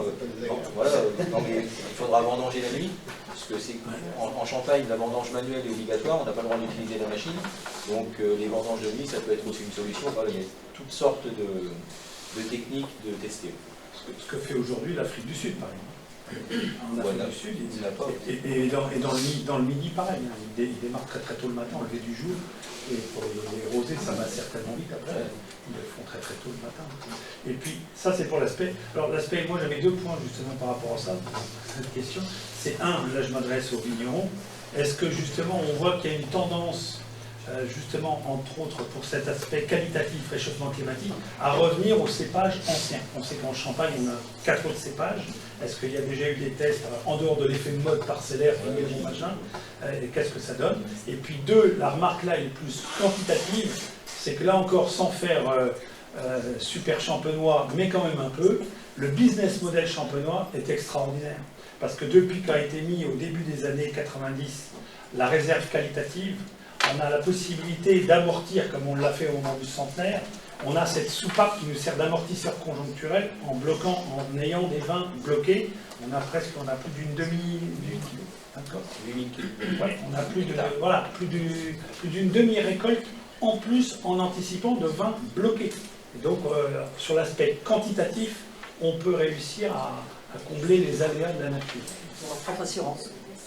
Voilà. Et ça, le business model là-dessus est très très bien fait au niveau de la Champagne. Et il est commun à toute la Champagne. C'est l'intérêt de ne pas avoir de vin millésimé.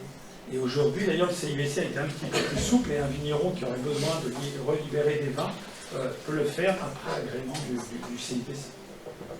Donc là-dessus, je trouve que l'appellation, entre autres, le business model est quand même top. Une autre question? Vous parlez de résistance, c'est aux maladies, aux insectes, Maladies maladies cryptogamiques, enfin, surtout mildiou et oignon. Il y a la sécheresse aussi, mais ça c'est plus dans le sud de la France qu'on fait des tests. Oui, vous avez beaucoup parlé de vin biologique ou même biodynamique. Vous croyez en son émergence ou vous pensez que ça va rester un marché de niche dans le futur? Aujourd'hui, c'est clairement une demande sociétale. Ça, c'est, pour moi, j'ai une partie bio sur mon exploitation. C'est loin d'être la panacée. Par contre, clairement, ça répond à une demande. En Champagne, c'est un peu moins de 2% du vignoble qui est bio.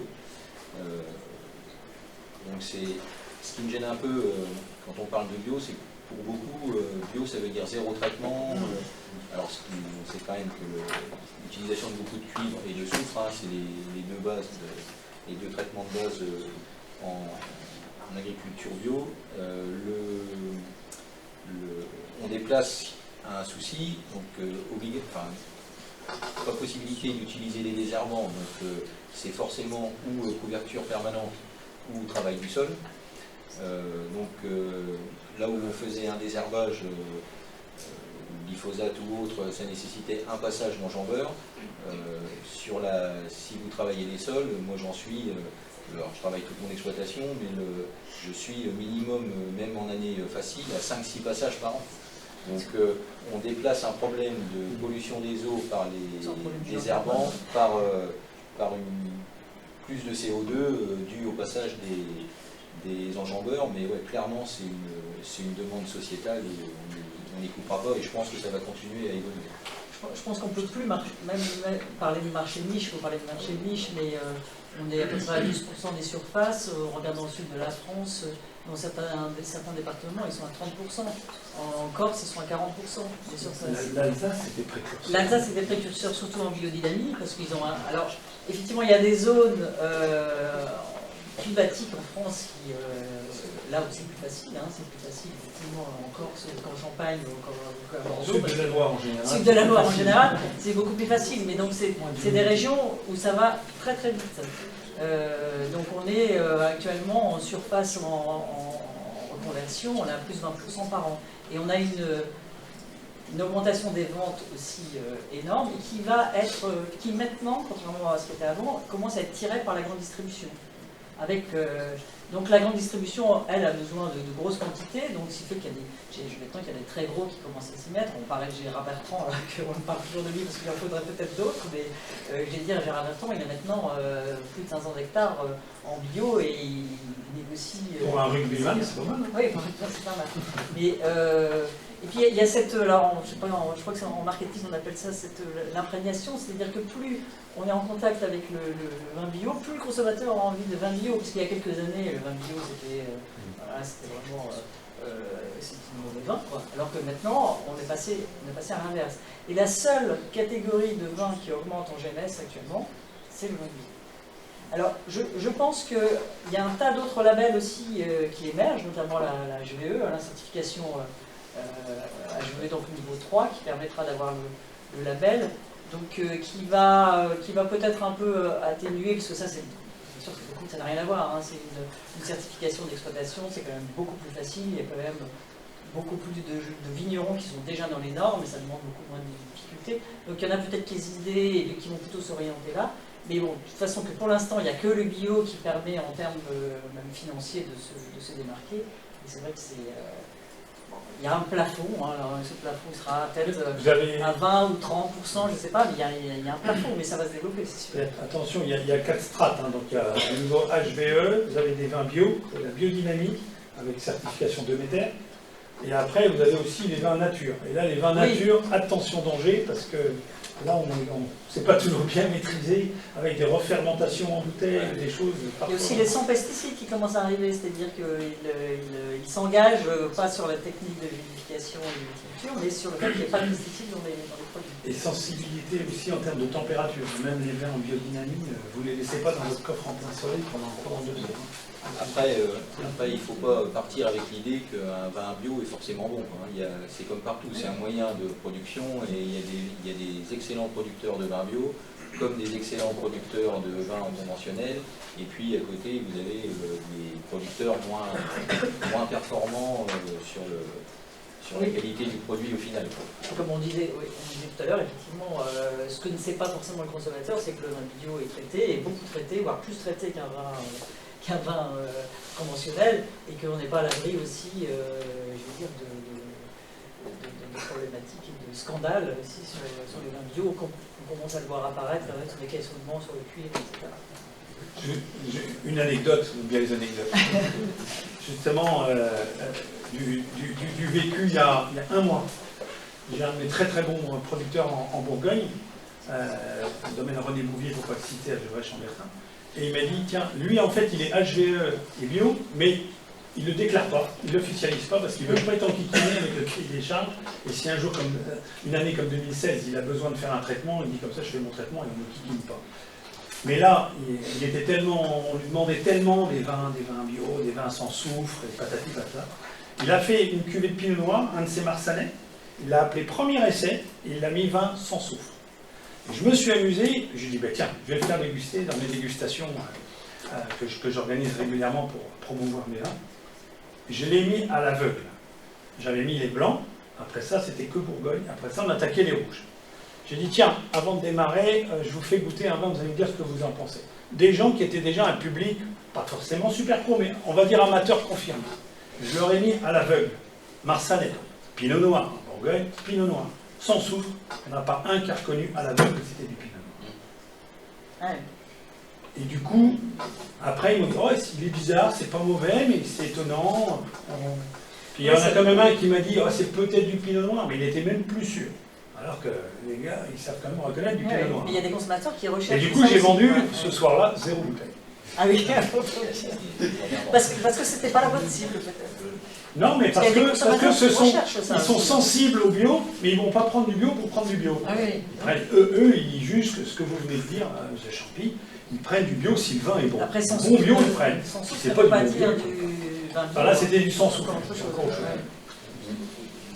Je vous rappelle, hein, Sans soufre ajouté. la finalité d'un raisin fermenté, c'est pas du vin, C'est du vinaigre. c'est du vinaigre.